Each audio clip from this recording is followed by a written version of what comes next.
young people in Britain are the saddest.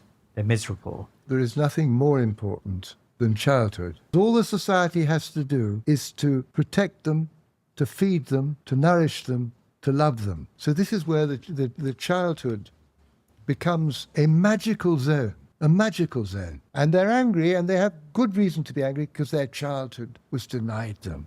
Yeah. We're surrounded by catastrophe, and we're living here in one of the richest countries in the world, and nobody's happy. How do we reclaim this childhood for our children? Yeah. We're living in a time when modernity is now showing its dark side. If you've been indoctrinated from childhood, how do you get out of it? Is modern society failing our children? Has the quest for constant progress, through the use of technology and the desire to constantly engage our children with stimuli and keep them busy with lives that we have curated for them, has this been to the detriment of our children? A recent global childhood report found that British children are the most unhappy in the Western world, despite the relative material progress we have in this country. Yet there is rarely a discussion about the root causes of this sadness. My guest today, Ahmed Keeler, is the author of Rethinking Islam in the West, and also the author of a soon-to-be published book titled The Gazan Awakening.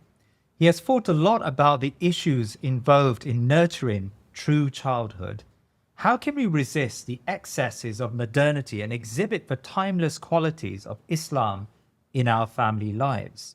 Ahmed Keeler was a visiting fellow at the Centre of Islamic Studies, University of Cambridge, from 2015 to 2023, and was a distinguished fellow at the Faculty of Leadership and Management, University Sans Islam, Malaysia in 2016. Assalamu alaikum wa rahmatullah. Ahmed, it's really great to have you with us once again. Wonderful to be back. Thank you. Well, I think the last time we had a conversation about Gaza, you had at the very end a small snippet that went viral about childhood, and you unpacked a lot of ideas in that very short clip. I remember, I think one such clip went on Instagram, got 1 million views, if I remember right, and it was an American parenting group that sent it around. So I really want to expand on that conversation we had at the very end of that discussion. Now, you paint a really evocative picture of childhood, but tell me, why is childhood so important? It's a very important question. And there is nothing, I would say that there is nothing more important than childhood. And I think we should begin with the remarkable understanding of the whole process of going from childhood through to adulthood. The first 18 years, if you like, when we have in Islam a very clear understanding of three phases. The first is from birth to 7 years old. The second is from 7 years old to 14, around that sort of age. And the final one is the next 7 years, which takes you through to 21, through to adulthood. And the first one, I suppose you could say that, in fact, I think what I would like to do is just read out what Imam al-Ghazali says about this, because he says it very, very clearly. The stages through which the child is taken is described in the 99 Beautiful Names of God by Imam al-Ghazali. This is from my recent podcast about childhood. He shows how each stage is a new creation. He begins with the spirit, and this is a quotation from the Holy Qur'an. And the Most High said, "They will ask thee concerning the spirit. Say, the spirit is by command of my Lord." So the first thing that happens is that the spirit enters the human being. Then it goes on. So the creation of sensory perception after creating the spiritual foundation is another creation. while the creation of discernment, which appears after 7 years, is yet another creation. And the creation of reason after 15 years or thereabouts is a further creation. End of the quote. So we have, I suppose, there is such a gulf between the modern and the Islamic in this respect. And I think the first thing one has to understand in understanding this gulf is the whole idea of the creation. Because in Christendom and then in the West, as it evolved, there is this clear separation between the secular and the sacred. With Christendom, the sacred was in command of the secular. When you had the Renaissance, the secular became in command of the sacred. This is when you had the warriors, the statesmen. They became the height of the society. And when you then moved into the third of my Mizan categories, you have the merchant who takes the pole position, and the sacred completely disappears. Because what then takes place is that the only reality through modern science is the material existence. It becomes a completely material world. Now in Islam, there are two revelations. As we know, there is the revelation of the Holy Qur'an, and there is the revelation of his creation. There is only the sacred, nothing else. And all we can be is sacrilegious. We can do things which are against the sacred. That's how we can behave. And the wonderful thing about the first 7 years of childhood, when the spirit is given the senses, is that the child experiences everything directly, immediately, through smell, through vision, through hearing. And their imaginations are untethered. They're not enslaved, they're not imprisoned. They haven't been indoctrinated by anything. And during that period, these creatures that arrive from Almighty Allah, it was when I was in Malaysia, I was suddenly got this Inna lillahi inna ilayhi rajiun coming into my mind, kept on coming into my mind. And this is something which we always associate with the passing of our brothers and sisters. I thought to myself, if we return to Almighty Allah, we have come from Almighty Allah, and these little creatures that arrive with their senses and their spirit pure have come straight from the divine presence. And during that first 7 years, they are more with Almighty Allah than they are with us. The barakah is incredible. And this is why to do anything that compromises that 7 years is to compromise the whole future of that child. That child is absolutely sacred, completely sacred. Their innocence, you know? And the mother is there nurturing that child. And you know this wonderful thing they say about in order to bring up a child, you need a whole society. You need a whole village. You need a whole community to bring up a child. So in this particular instance, the first most important thing for the child is for the child to be able to play. This is the fundamental way in which the child is able to grow in its character in its formation. And they have incredible plays. They play with the other children. They enter into imaginative dramas which human beings, which the adults have absolutely no access into. Makes no sense to the adult. A child can take a piece of wood and turn it into a magic sword. They can sit on a log and be literally sailing across an ocean. And they are sailing across the ocean. Their imaginations are incredible. And they start their play, and they play from, when they're able to walk around, they follow the older ones, and then they gradually, as they get older, they become the leaders of the play. They're playing with their siblings, with their cousins, with their neighbors, because in a community you have this full range of characters. And there's a wonderful hadith about the Prophet ﷺ when he was praying with his companions, and he went into sujood and remained in sujood, to the extent that his companions started to get worried.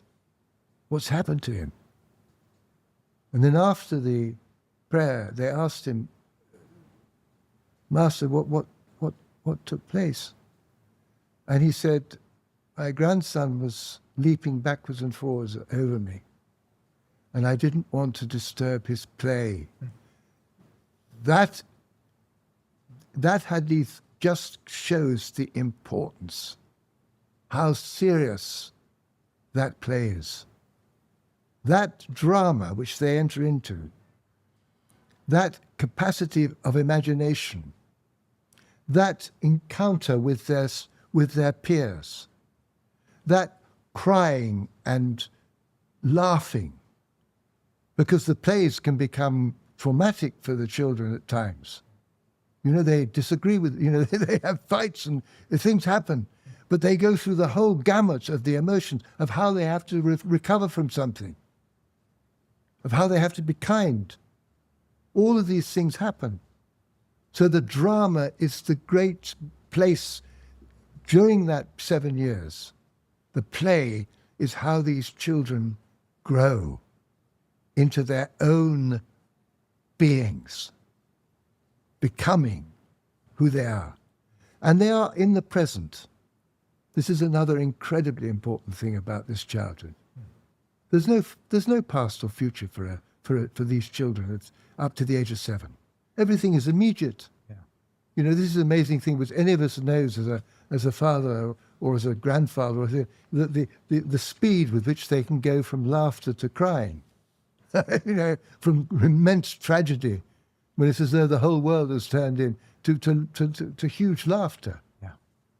So this first period is the period when the child actually comes from Almighty Allah, is nurtured and protected, because all the society has to do is to protect them, to feed them, to nourish them, to love them. Just let them get on with it. That's it. You don't insist that the child prays.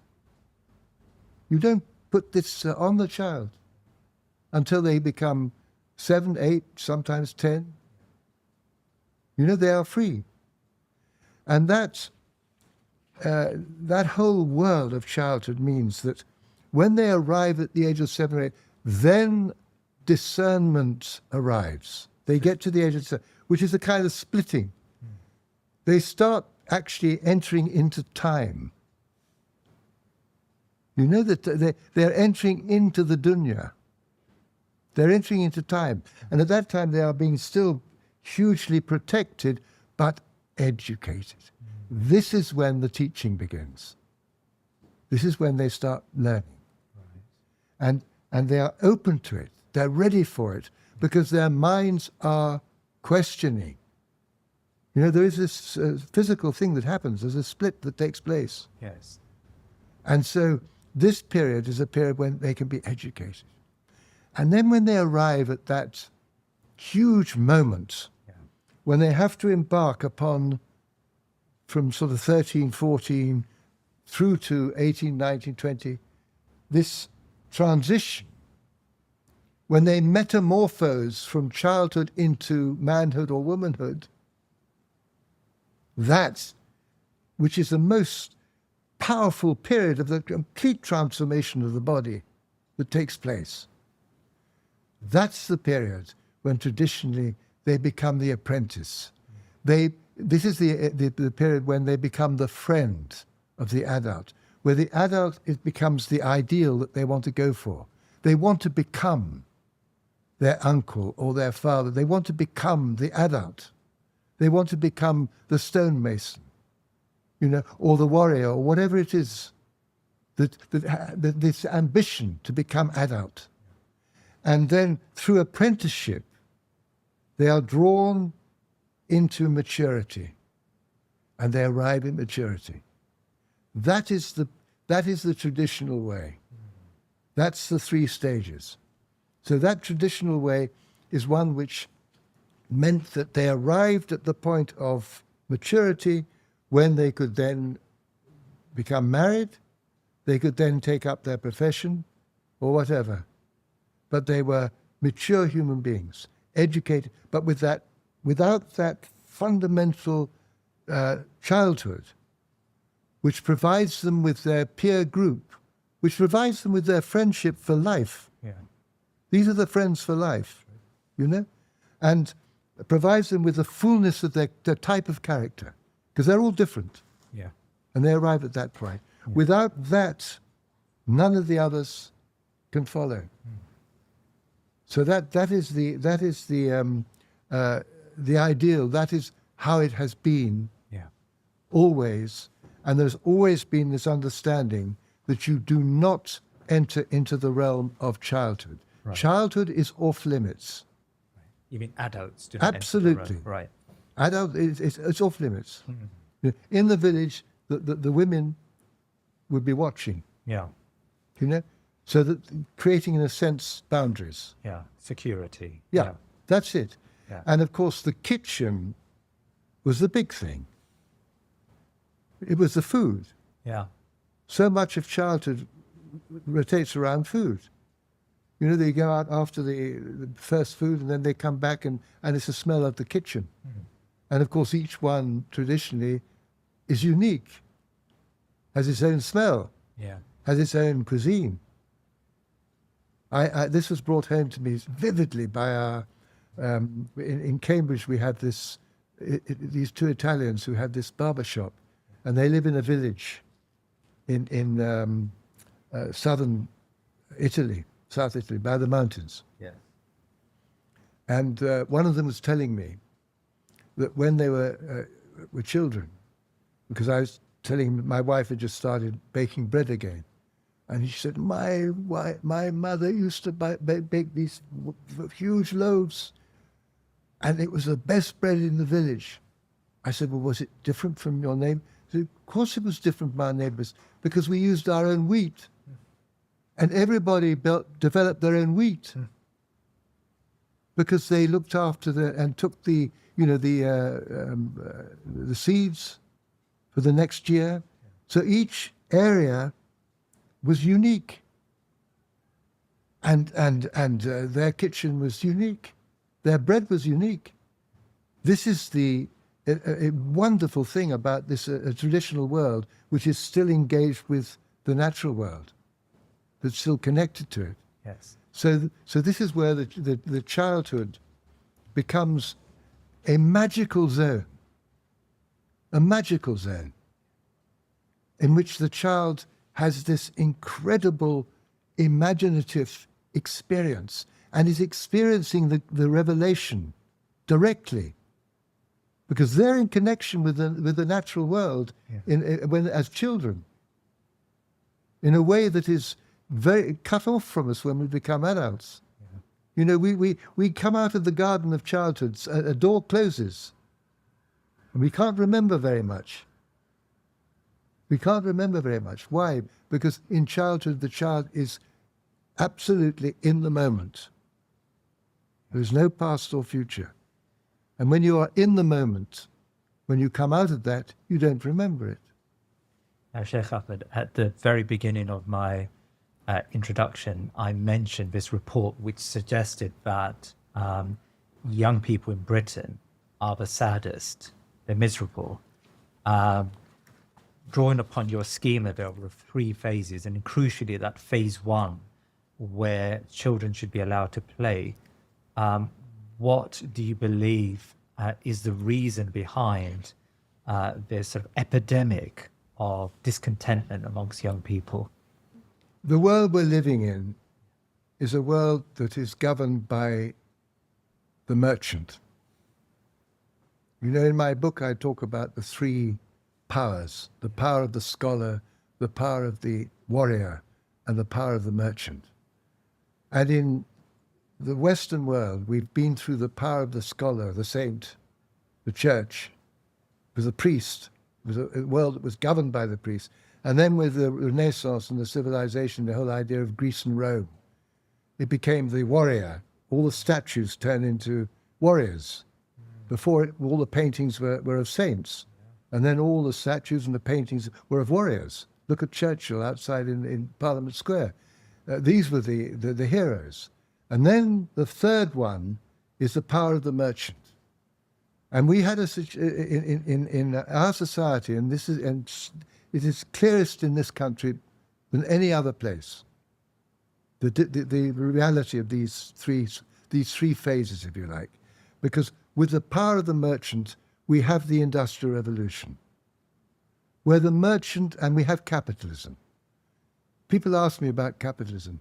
All capitalism is the merchant having free range with no spiritual power above them.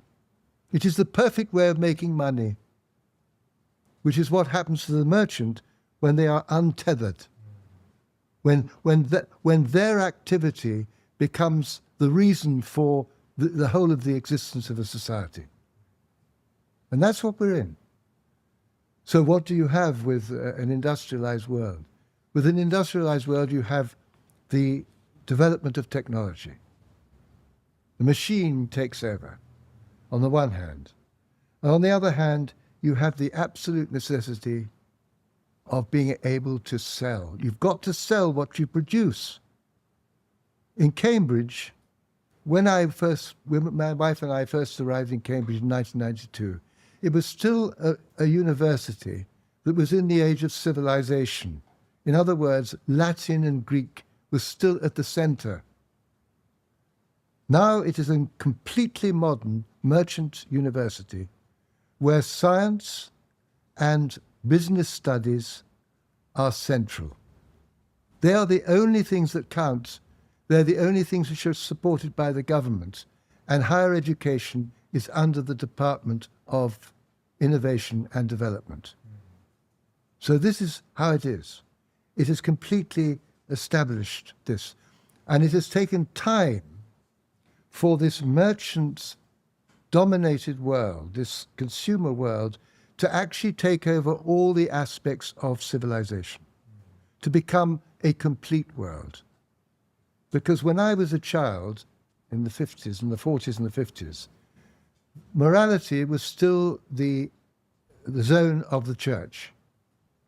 It was still a Christian society in terms of the moral dimension. Yeah.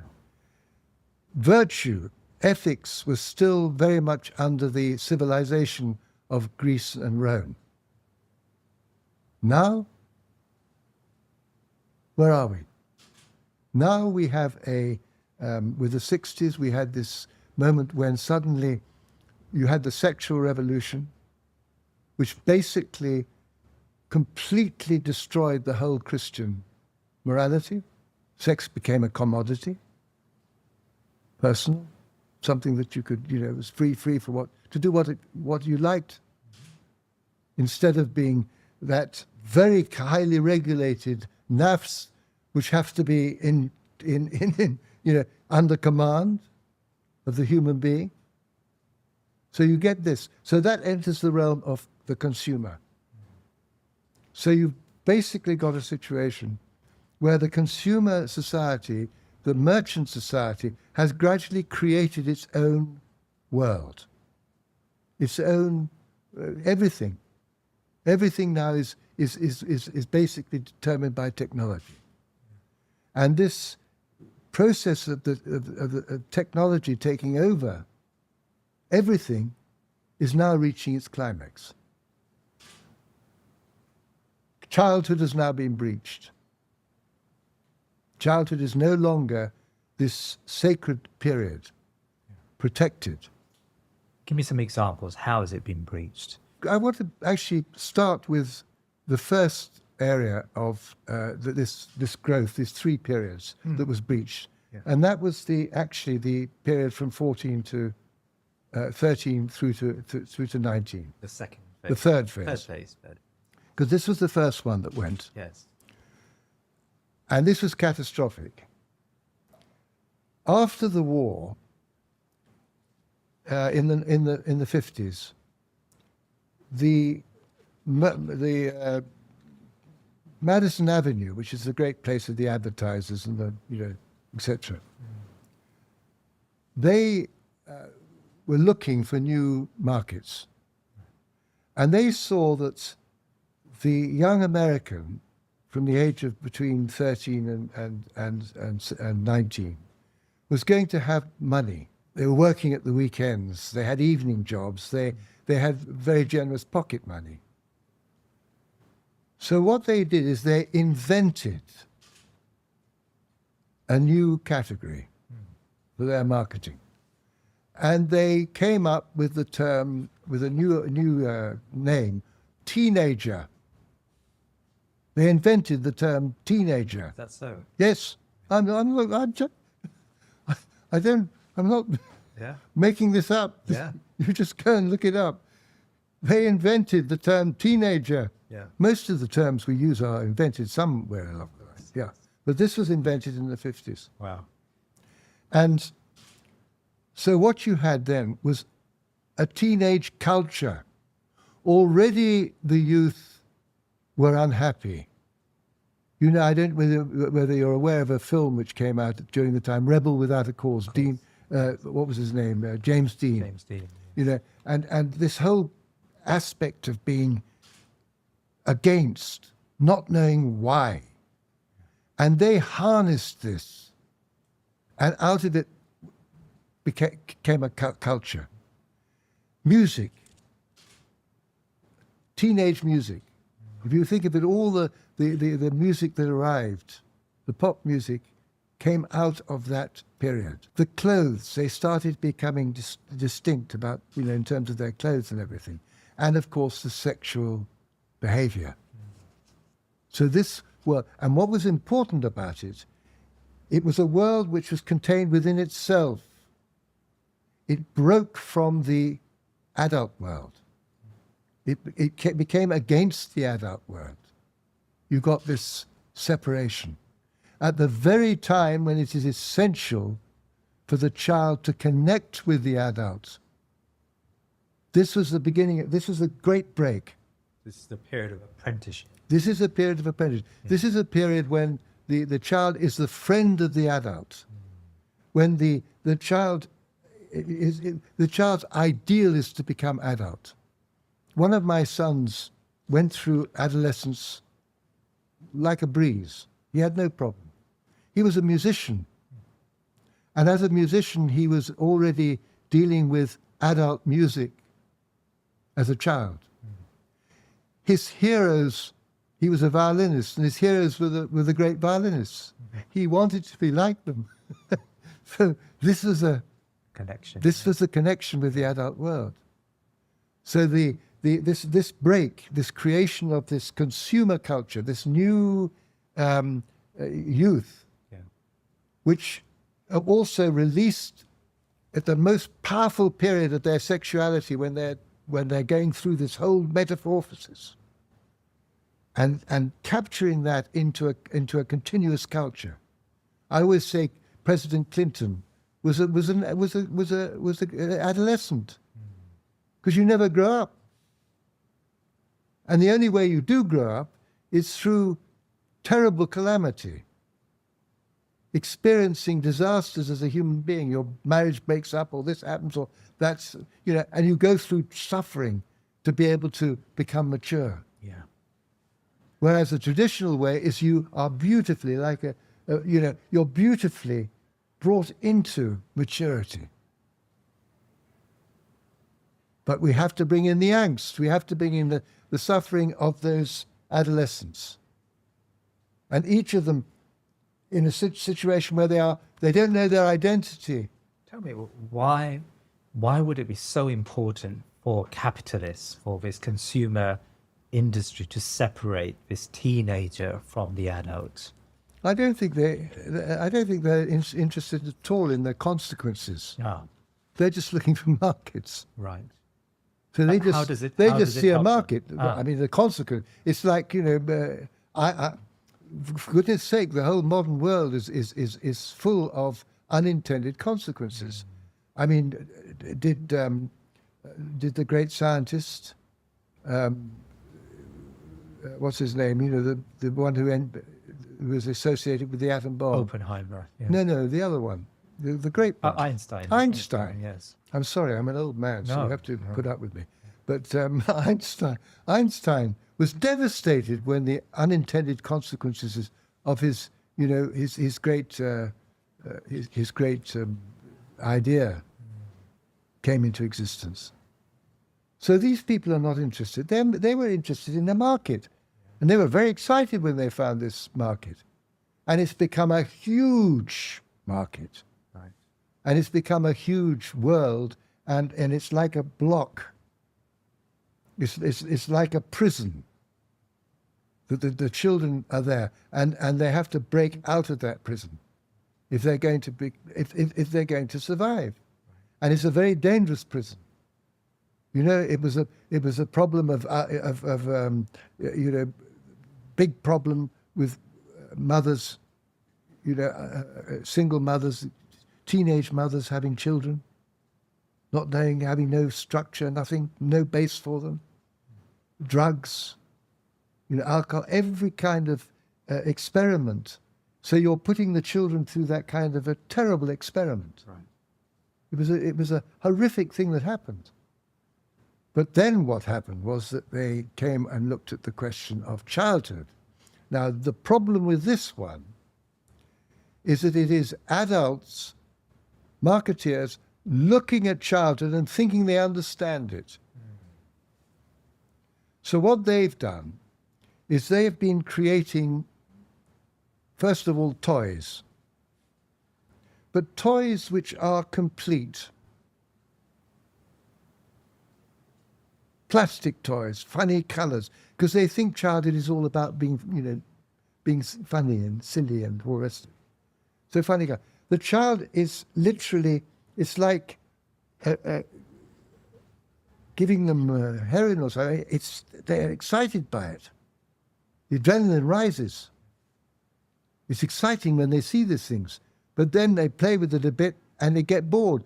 And very often you'll find with these toys, they break them. Because there's nothing in it for their imagination. And then it gets deeper, because you've got toys. Well, with toys, they can make up games and they can do things with it. But when it comes to films, they sit there mesmerized. And the thing about the films, the children's films, is that they all treat the child as though the children are sort of, half-baked. I mean, everything has to be funny and everything is, It's the adult coming down to the level of what they think childhood is. Childhood, and they're literally giving them a kind of an imagination from outside, which is their idea of childhood.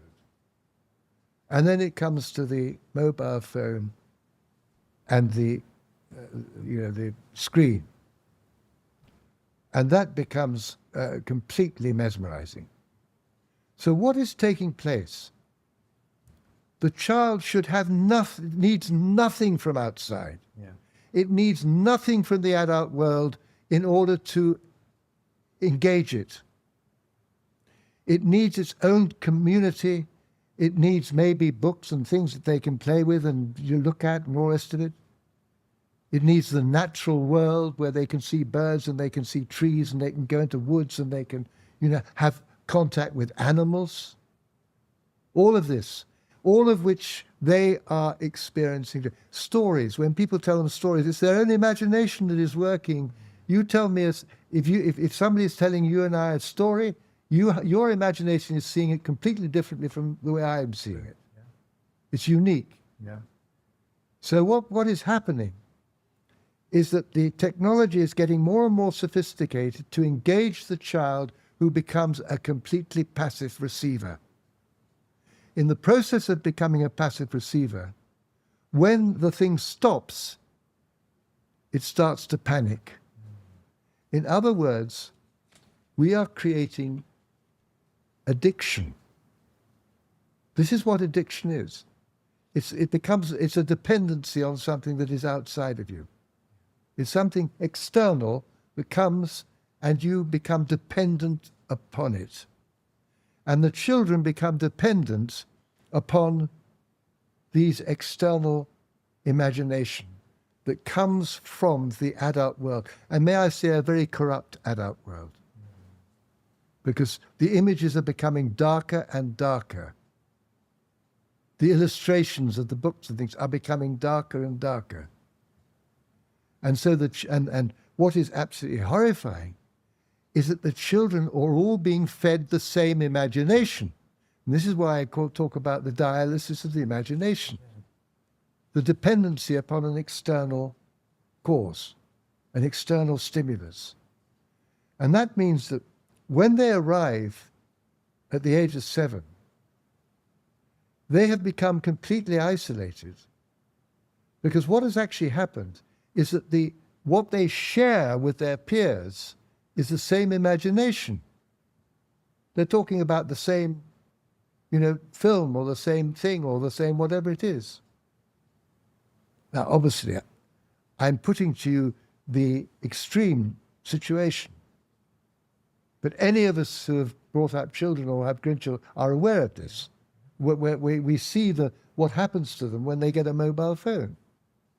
They become completely mesmerized by it, hypnotized. Yeah.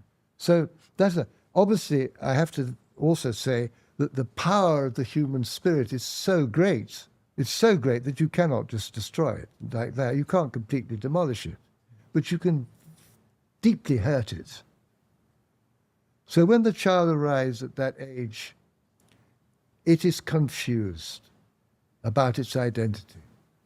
It has not grown into its own being. It hasn't had a natural upbringing. And it is frightened, because the world is a very frightening place, and it's been exposed to it. And then they are presented with the latest piece of modernity, which is the eradication of the idea of gender. This is an incredible thing, which goes beyond anything that we can imagine. It's destroying the very essence of the human being's certainty about themselves. And they are confronted with choice. Choice, which of course is the ultimate thing for the consumer society. The whole consumer society is based on the idea of choice, of being able to say, I am my own master, and I know what I like, and I want to have this. And they are being bred to think in those terms. So when they arrive at this precious age of 7 or 8, when discernment starts to enter into their beings, already before that, they've been, in a sense, pre-conditioned. And they arrive at that point and they are confused. But they are still under the parents. The big change happens when they arrive at the great transition, the third of the great phases. And at that moment, they are in big trouble. Because at that moment, they want to create their peer group. They were denied the peer group as children. They can't create that society anymore. Yeah. Everything is being supervised. The world has become so dangerous. The parents, the idea of the helicopter Umbrella, parents, yeah. everything is all organized, ordered. Yeah. The children have no freedom. So when they get to the age of 12, 14, when they're becoming strong, they then break loose and want to create their own peer group. And that's when they start creating their peer group. And that's the point where, one family is saying, I don't think he's a good influence. The other family say, I don't think he's a good influence. Because the kids are, there's no framework. Right. And they've got all that power. And then they go through that hellish period when the parents put on the safety belt and, just pray that they'll somehow come through at the end without destroying themselves or something terrible happening. Yeah. We didn't have girls, and I can't imagine what it must have been like for people who have girls. Yeah. We had boys. But it's a very hard period. Yeah. It's a very tough period because you can see the damage and you have no way of communicating. You can't get through to them. Yeah. Because they're cut off. And they're angry, and they have good reason to be angry because their childhood was denied them. Yeah. That's how I understand it. And that's why we are now facing the greatest epidemic of child mental illness. And this is going to only get worse. It can only get worse on the basis of what we've already invested. Yeah. So I always say to people when I've sort of depressed them like anything, they say, well, what can we do? And I say, reclaim childhood. Yeah. Well, before we talk about reclaiming childhood, because I'm sure you have some thoughts about how we do that, I would like to ask you about, you paint a very bleak picture of modernity, a bleak picture of post-industrial life. And maybe there's a danger of romanticizing some aspects of the past. I mean, children died of horrendous diseases in the past. Modernity, the scientific revolution, has allowed us to deal with the worst aspects of incurable disease or curable diseases, smallpox and the like. Victorian Britain, children were sent up chimneys, or some children were sent up chimneys, and we had, children living in very dire circumstances. Is there a danger of romanticizing a period pre-modernity at the expense of embracing some of the good aspects of modernity? It's a very good question, a very reasonable one. First of all, we're dealing with the question of the pre-industrial world. So not Victorian Britain or anything. The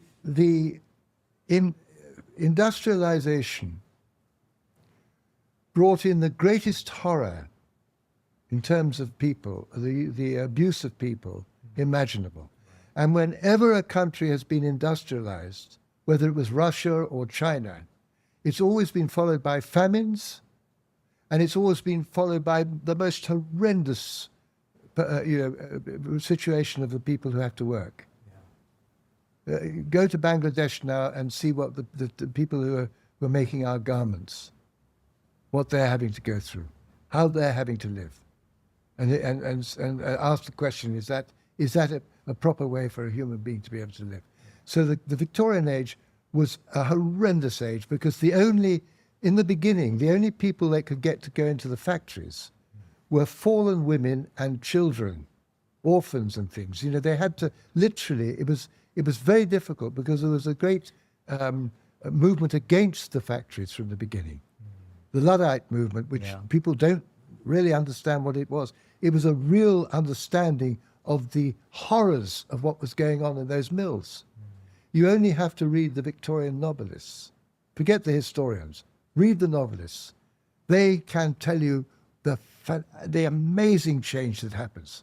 If you take Mary Barton by Elizabeth Gaskell, a remarkable book, the horrors of that industrial revolution in Manchester, you understand completely why Marx wrote his book, Das Kapital, when he saw what was going on in Sheffield. It was horrific what was going on. And the exploitation of children was unspeakable. And the Salford, which was the first of the industrial, major industrial towns, the River Irwell, beautiful little River Irwell, which goes through Salford into Manchester. Manchester became the place where they sold everything. But Salford was where they had all the factories. And the river was so polluted, it was that thick with gunge. The birds walked across it. It was completely poisonous. If you fell into it, you were dead if you opened your mouth. The horror of that industrial revolution. So the difference between the world as it was before the Industrial Revolution and the world after the Industrial Revolution, that's a completely different world that was created. And we are now, when we talk about progress, we are in a position where, the concept of progress is the concept that drives the modern world. Yeah. Where did that come from? Where did that come from? That came from a moment in time, the end of the 18th century, the beginning of the 19th century. It came out of the minds of philosophers, Hegel, Comte, Marx. It came out of their minds. And they were basically trying to explain the remarkable power of Europe, of how Europe was conquering the world, was conquering every single other civilization, was coming under the command of the Europeans, and how they had also conquered nature. And they had derived this fantastic power, this power which meant that their arms could be as long as miles long. Their machines were creating a new world. And they believed that they had developed, and they were a new species. Humanity was progressing, and the Europeans were in a state where the rest of the world had to catch up. That was their idea. And what is the thesis of progress? Because progress is a secular idea, was that they were going to bring heaven on earth. They were going to eliminate all disease. They were going to eliminate poverty. They were going to create a world, a paradise on earth. We're now living on the downward path of this modernity. Yeah. We're living in the age of crises. We're living in a time when the young people, when they look ahead, can see nothing but disaster. We're looking, when the Hollywood films come out, they're all about catastrophe. We're surrounded by catastrophe. We're in a situation where the colonial world has now been seen as being something that was so cruel and so monstrous in the way that it eliminated, it created ethnic cleansing, it destroyed the people that we went and colonized. And we see what is happening in Gaza. That's genocide that we're watching, but that has gone on for 500 years. That's what happened in the Americas with the Red Indians. That's what happened in the Aboriginal world. That's what happened in Vietnam with the French. That's what happened in Algeria with the French. That's what happened to the British in India.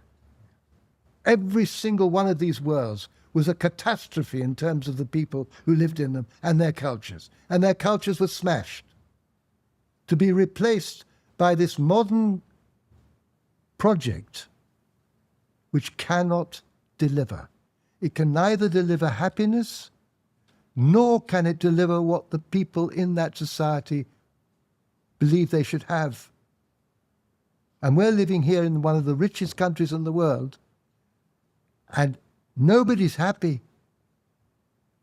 Everyone is getting sick. We have a national health which is breaking. We have an educational system that's breaking. And we're still sending money to create genocide. It's incredible what's happening. We have a migration problem because we destroyed nations, we destroyed peoples, we destroyed environments. So we're living in an age we're living in a time when modernity is now showing its dark side. We're living with the unintended consequences. We're living in the arrogance of modernity, the arrogance of that person 500 years ago who said, man is the center of everything. We are going to recreate the world. We're going to create a utopia. And they left Almighty Allah. And we're living in the in what happens when you try to create a world without him. And all you've done is you've taken the material realm and you've gone deeper and deeper into that material world, receiving huge powers. But with each power comes an unintended consequence, which is devastating. So when we talk about disease, how many modern diseases have we created? You go to Malaysia now. Malaysia, which is this wonderful country that I spent a year in, where now it is at the top list of all the modern diseases: heart disease, diabetics, cancer, all those diseases which are part of this fat modern society. Terrible diseases. And one of the major doctors, wonderful doctor, said they had a fantastic system in Malaysia in which the food and the plants, because you know Malaysia is a very powerful place, it's tropical. So you've got very powerful plants there. And their whole medicinal food system was brilliant. And it maintained a mizan for the people, a balance for the people. And they were fit. They were not fat, they were fit. Now they're fat. Or they're getting fat, not like us, but they're on the way. Because their diet has been completely changed. So this is a problem. And the question of childhood is that because we have created such an aberrational world, we think that it was always like this. It wasn't. Dar al-Islam, which existed for 1,000 years, was not like this. It was like what Imam al-Ghazali was talking about. That was the childhood. That was the way that children were brought up. That was the way they entered into life, entered into maturity, and the way that they were then able to create their own families. Yeah. So we are living at a time of phenomenal crises. And the idea of progress is finished. Is finished. Yeah. And after Gaza, the moral high ground of the West is over. And we have to understand the reality of our situation. Because to live in a state of delusion is very dangerous. And that is what we are doing in the West. So, alhamdulillah, we're Muslims. We live in, however dysfunctional, we still live in communities. We still believe in family. We still have a belief that children and having children does not hinder our wealth and does not hinder our lifestyles. We still have a lot of these traditional values or Islamic values intact, yet we still face the very many problems that you suggest modernity has brought upon the world. We face so many of those problems. You know, even a quote unquote practicing Muslim parent will face a rebellious child when they become a teenager, or a practicing Muslim parent will face a child who's deeply sad with the world. How do we reclaim this childhood for our children? Yeah. No, this is very important. And now you're coming to the bright side. You're coming to the bright side. This sounds very bleak. No. Now you're coming to the really wonderful side, which is the side of Islam, the Muslim. Because the Muslim is in a wonderful situation. Our religion is completely intact. The 23 years of prophethood meant that the revelation was completely and perfectly transmitted. Everything was transmitted. You have the Holy Qur'an completely transmitted, and you have the life of the Prophet ﷺ, both within Mecca, when he was being persecuted, and in Medina, where he was ruling. All the examples necessary, plus the fact that you had the finest human society around him, and how many thousand companions shared his life from all the different vocations: warriors, merchants, nomads, people, craftsmen. Every type of vocation was around him. And he embodied all of them. He was the great teacher, perfect knowledge. He was the ruler, the warrior, and he was the merchant, because it was a merchant community. So you have the most perfect formation of a religion, and it was the final revelation, and it was complete. Perfect balance, perfect mizan. That we have. We have all the commentators, all the great scholars, all through the age of 1400 years, who have explained, who have developed, who have understood, who have shown the different aspects of it, etc. So in terms of our religion, we have the teachers, we have the sheikhs, we have everything. It's in our hearts. The Muslim loves the Prophet ﷺ with a deep love. And every Muslim you meet, that fundamental love of the Prophet ﷺ, engagement with the religion, and belief in Almighty Allah, and belief in his book, this is intact. I have not yet met a Muslim who doesn't embody this. You know, when you're a convert, when you are a new Muslim, when you come to it, when you embrace Islam, you're very greedy to meet people and to understand things. The thing that depressed me was how, after the Prophet ﷺ departed this world, what happened next? It was the way that the Muslims were both deeply ignorant, but also deeply depressed about their past. What is this? What do you mean? They're depressed about the past because basically, having been conquered by the West and by this new modern project, it means that as far as the past is concerned, they see it through modern Western eyes. They see it through secular eyes. They see it through the eyes of history, the modern history. History is a very Western, modern academic subject. Through Western sociology, through Western anthropology. And so what you have is certain Muslims say, you know, well, when the Umayyads came, everything went downhill. There was nothing. They never lived up to the thing. And then you have those who say, well, there's a golden age of Islam. You know, they were wonderful. It's very scientific. They were just like the West. They were scientific. They were innovative.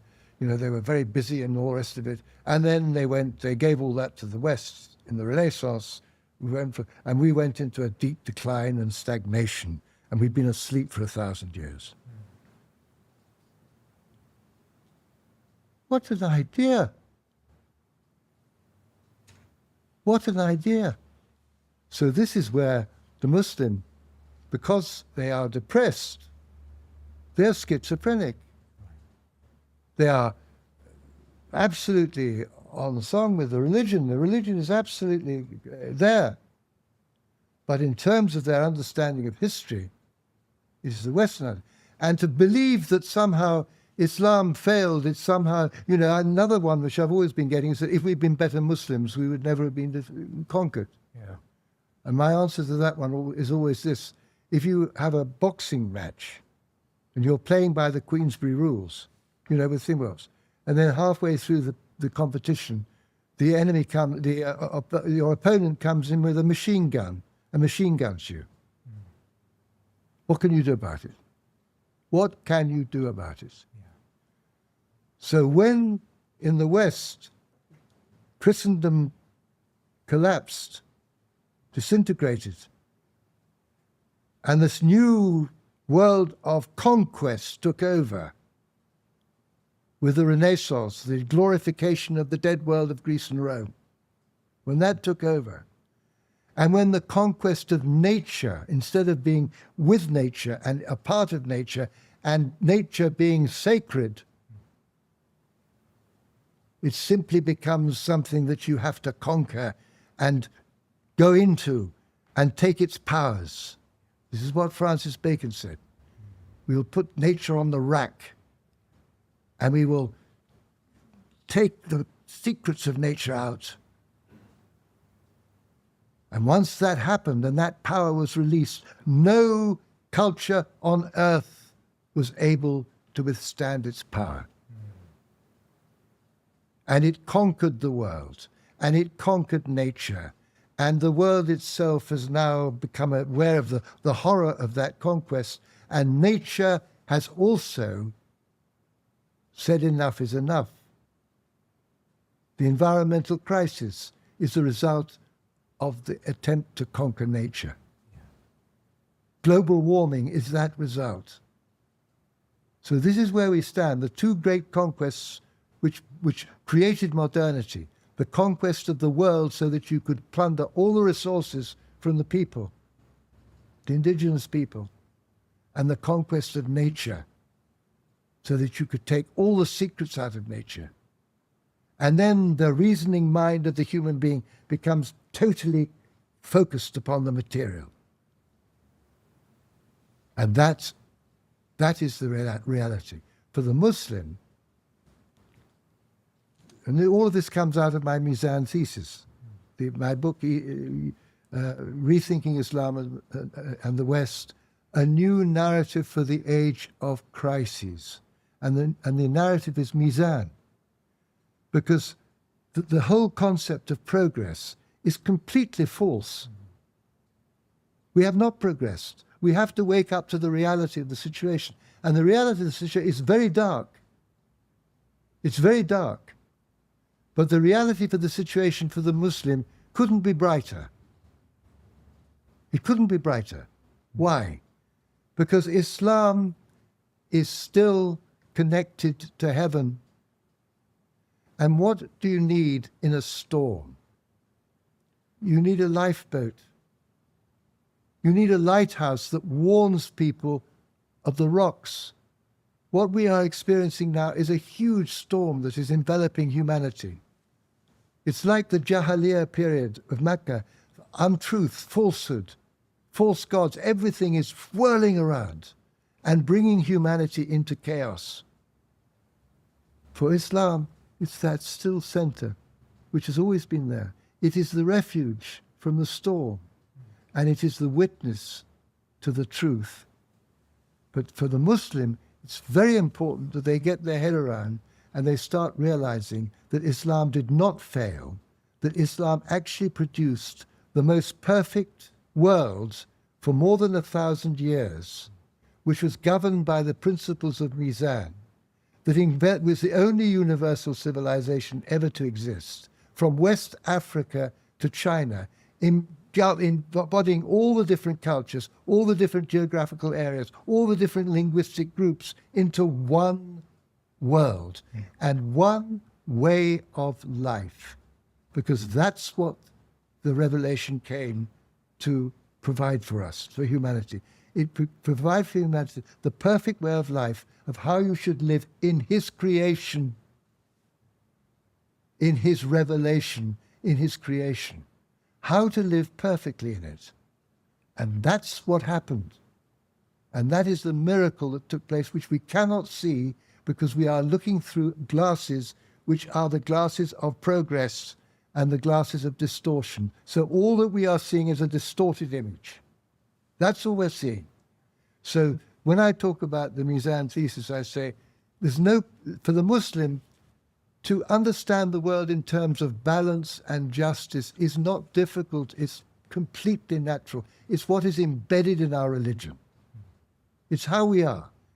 That's the whole point. Our relationship with God, our relationship with His creation, our relationship with each other, and our relationship to ourselves has to be in perfect balance, and we are taught this through our religion continuously.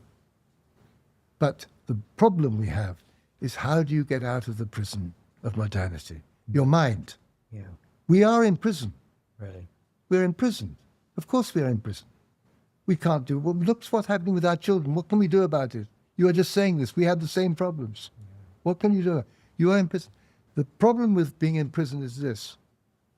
If you are in prison and you think you're actually holidaying in the south of France, then you're in trouble. If you're in prison and you know you're in prison, then you can get out of it. And we're talking about imprisonment of the mind.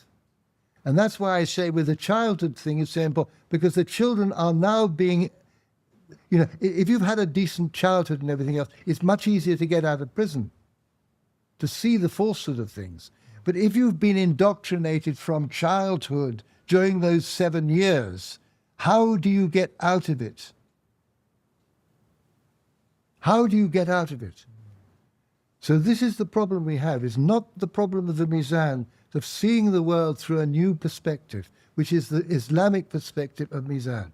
And what is really important is this Mizan perspective embraces everything.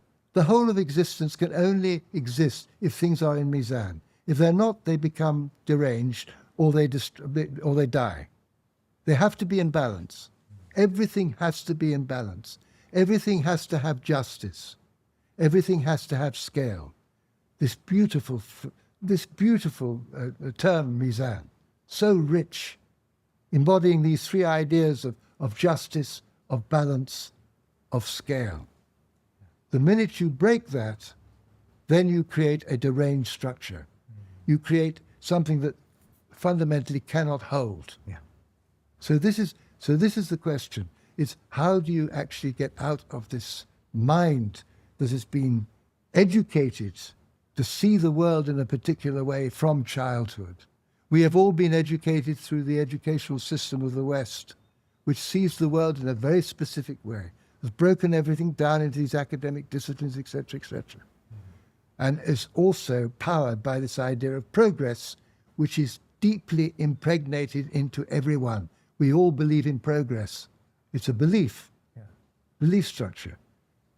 Once you get rid of that progress idea, for the modern, who is secular, there's nothing left. If the world is not being improved by modernity, what is it? Yeah. That's the problem. For the Muslim, there is no problem.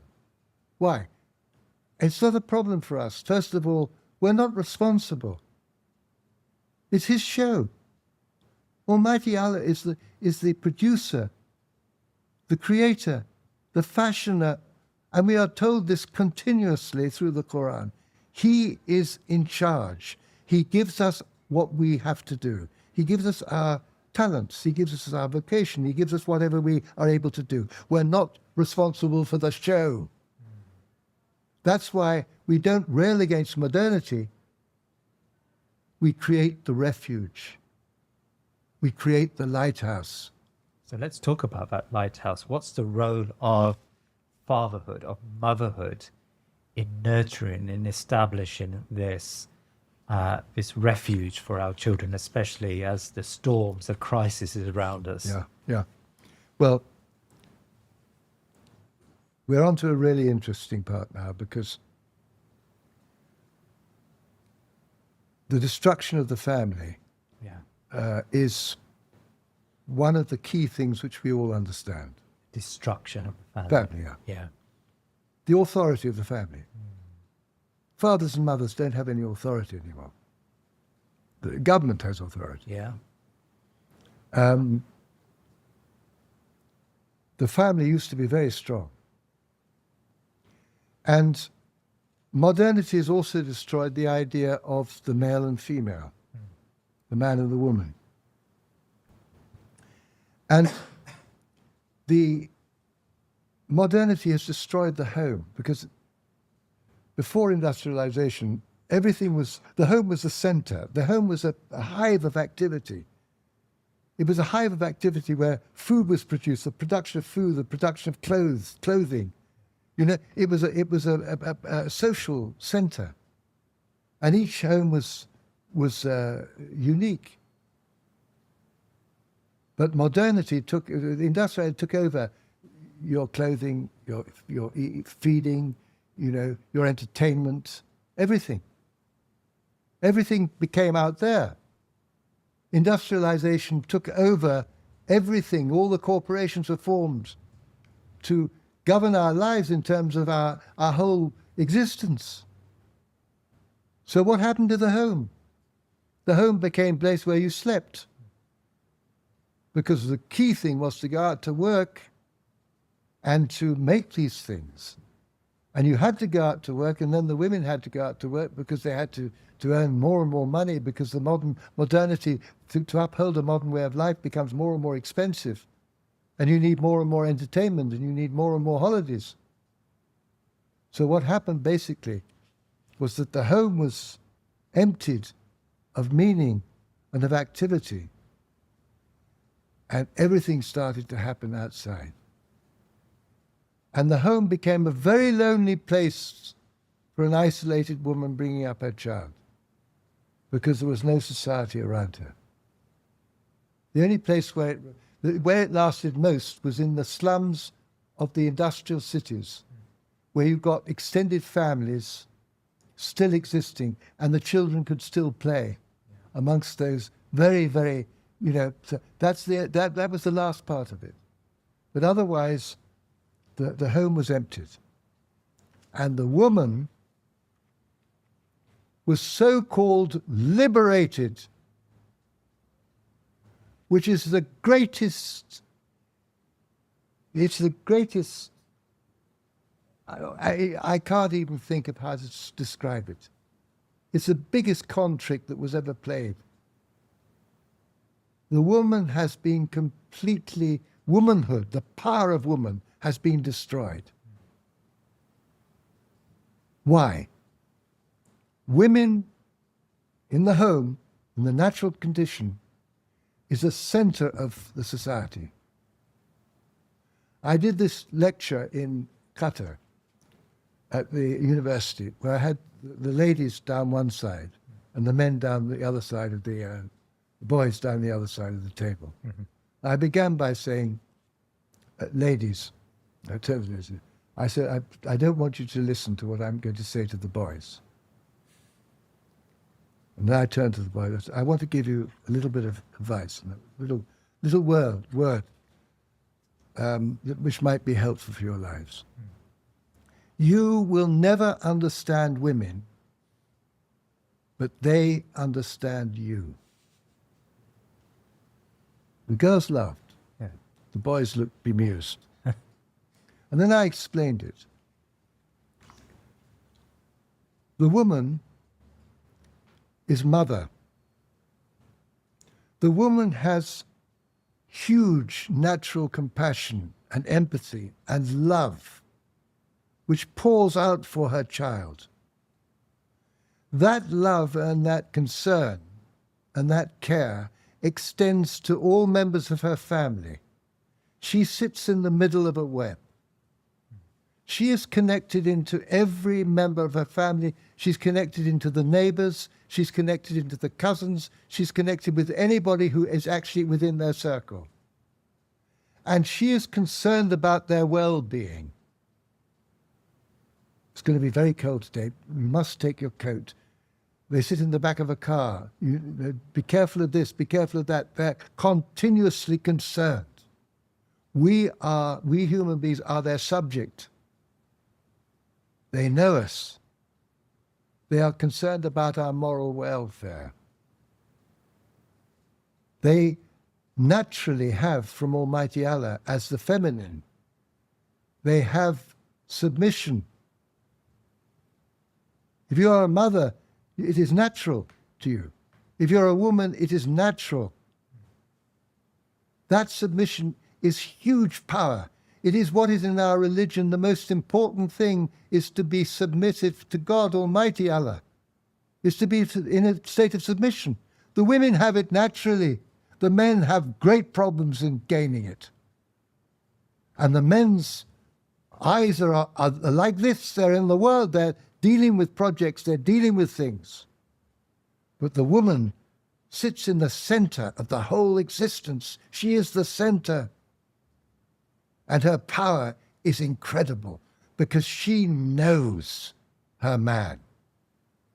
And I have not yet met a couple in which the woman, if she's a traditional woman, isn't quietly there as the center and the power in that establishment.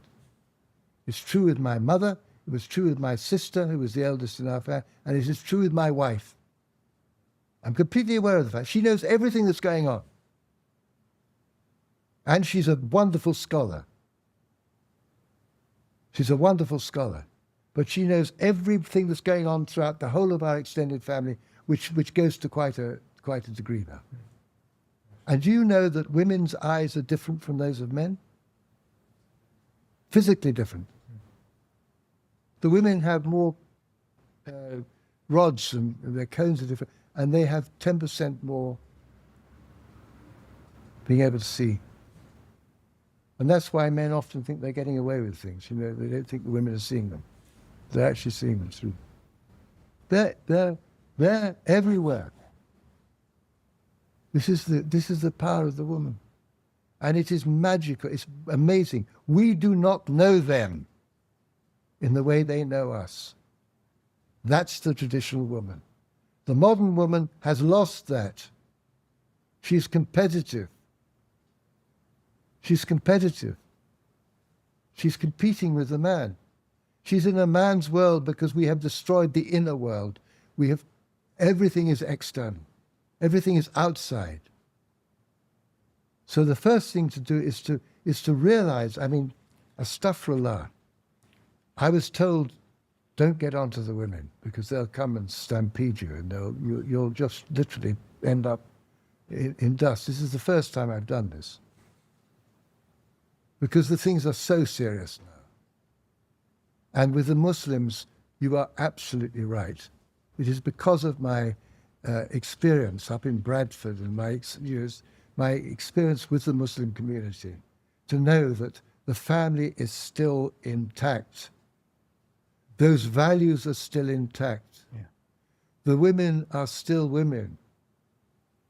And obviously there are problems. They're being, there's huge problems. And the way in which marriage is being attacked is incredible. But it's a matter of the Muslims rediscovering their past, realizing that Islam never failed, giving them the strength to be able to play this role during this huge crisis of humanity, which is that central role of being connected into what is real. Because what is happening around us is deeply unreal. It's unjust. It's chaos. It's cruelty. And it is only getting worse. But the Muslims are the still center. This is our role in this time. It's to strengthen that refuge. It's to be that witness to the truth. And that's not easy. You come across a lot of young Muslims in Cambridge. Yeah. I've noticed when I visited you that, alhamdulillah, you're like a mentor to many of these young Muslims who come to the university. And so many of them seek your advice on so many issues. I mean, how would you describe these young Muslim men and women that you come across in Cambridge? I think I think Almighty Allah is preparing an amazing generation. Really? I really do believe this. Yeah. And I give thanks to Almighty Allah all the time for the grandfathers. The way in which He brought to this country these men from villages in India, in Pakistan, etc., who then came here under the most horrific circumstances, a horribly racialist society. Enoch Powell, the Paki bashing, a really violent, depressed society that they came into. And they created the mosques, and they created the halal butchers, and they worked so hard, and their grandchildren are going to Cambridge, to Oxford, to Warwick, and they are, what is so impressive about this generation is that they are morally intact. They're clean. They look like young people. You know, they're not full of angst. They look like young people. They're beautiful. The boys and the girls. And they're alive. And my good, alhamdulillah, something wonderful is going to happen. And this is his show. As I always say, people ask me about the future. What do I know about the future? I don't know anything about the future. I can only deduce from the present, talk about that. Yeah. It's like people who talk about global warming. We have already put so much in that we know that that's going to go up. You know, that's all. But in terms of the great play, the great production that is Almighty Allah's, it's just nothing. And that's why, again, one of the great problems of modernity is this idea that we are responsible, that we are creating a better world, that we have to do this, that we have to change everything, that we have to, that we are in control. We are not in control. And that's one of the things we have to get rid of from this modern prison, is this idea that we have to do it. No, we don't have to worry about that. We have to worry only about what is our role. And we have to understand what is our role. We have to find our role. The most difficult thing in life is to find one's limits. What are the limits? I've been invited to mosques and things, and I say I can't talk in mosques because I'm not a religious scholar. I'm not an academic. My wife is an academic, and I know what it means. I don't know what I am, but I'm certainly not that. But the reality is that we have to find do what we have to do. We are actors in this great drama. And as Muslims, we have to be completely confident in him. If this storm is happening, it's his storm. Isn't it? Yeah. It's his storm. But what are we supposed to do? We're supposed to be there witnessing the truth as as we are trying to do. This is why with the Gaza thing it's so important. This huge injustice that was done to Israel, and this inhumanity and this suffering of children. This is monstrous. This is something where we put our hand to try to, we write or we do something to try to make people realize what is happening, because something grotesque is taking place. And this is why, for me, the last 11 months has been a huge education. Huge education. I noticed that at the beginning of our show today, I talked about your new book that's coming out about Gaza. And, I came across you initially when you produced some videos on Gaza on YouTube, and we had a conversation, and you came into the studio, and mashallah, we've had some really great conversations about Gaza online, but also at venues across the country. Tell us a little bit about this book you're producing and why it seems like it's a culmination of all these conversations that you and I have had and you've had with others absolutely on Gaza. Yeah, tell me a little bit. Well, the book is in 6 parts, and the first 3 follow the podcast, 2 of which I did with you and 1 with Blogging Theology. Oh, yes. And very basically, the first part deals with Zionism and the way in which every world that it came into contact with, it disrupted. The first being, of course, the Jewish world, the Western Jewish world itself, where it was immediately seen by the rabbis, by the religious Jews, to be a terrible heresy, to be something that was an abomination. It was a secular ideology, a political ideology, which they totally rejected. And then one goes through all the different worlds that it was encountered. You know, it encountered obviously the Western world, where it's created huge disruption. The Palestine itself. Then there were the Jews of the Arab world, which were completely upset by it, and so on and so forth. So that first one sees the way in which Zionism has been a complete disruption of all these different worlds from the moment of its inception. The second one deals with Gaza and the power of narratives, which we talked about. And this is where you see the narrative that justifies Zionism and their presence there, the narrative of the Palestinians, which is the narrative of a people, an indigenous people, the usual narrative of indigenous people who have outsiders coming in trying to take over their land. And then the narrative of the West, which has completely absorbed the whole Zionist narrative. And then the third part was one which I found really very moving, which is that there was one member of the cabinet at the time of the Balfour Declaration, Edwin Montagu, who opposed. In fact, there were two or three that opposed, but he was the only Jew in the cabinet, and he vehemently opposed the Balfour Declaration and Zionism. He considered it to be a very mischievous creed. And his memorandum that he presented to the cabinet, pointing out the real problems that they were going to put into action, is brilliant. It foresees everything. And it was from an Orthodox Jew of the period who represented 90% of Jewry at the time.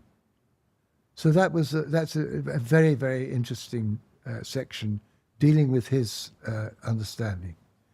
The fourth is it's called the Gaza, the Awakening, because what's happened in the last 11 months is the greatest teaching since the 1960s and the Vietnam War. Nobody in America knew anything about Vietnam. It could have been on Mars. And these yellow devils that they were fighting knew nothing. And at State Michigan, I think it was at Michigan State University, a group of professors started a sort of seminar with a few students out in the open during the summer, and talking about Vietnam, because the kids were having to go out there then. And gradually more and more people arrived, and this, what became a teach-in, went on all through the night. And then it started going to other universities. And this was really the thing which was a real catalyst for the movement which brought the Vietnam War to a close, because of knowledge. They started knowing something about this place. The same things happened with Palestine, Zionism, Israel, the Balfour Declaration. Everything has been studied. But what is interesting, it's all been studied on YouTube, in social media, not in the mainstream. And this is the interesting part, because the West is totally committed to the Zionist cause, because it is its creation. It's created by us. And this is the last great act of settler colonialism, which we are deeply implicated in. So the fourth chapter is actually a poem, because I got to the point where I couldn't write anymore. It was just everything had been said. However, a fifth chapter came along, which I'm calling the Reckoning. Because what I realize is that what is happening in Gaza is the culmination of a whole 500-year trajectory, which began with the creation of the modern state and colonialism and the conquest of nature. And it's all come to a head here in Gaza, because Gaza is the most horrific of all the ends of the settler colonial endeavors. They always end like this. And it can't succeed, because you see, there are only two outcomes from a settler colonialism. Either the colonists win, or the indigenous people get rid of the colonists.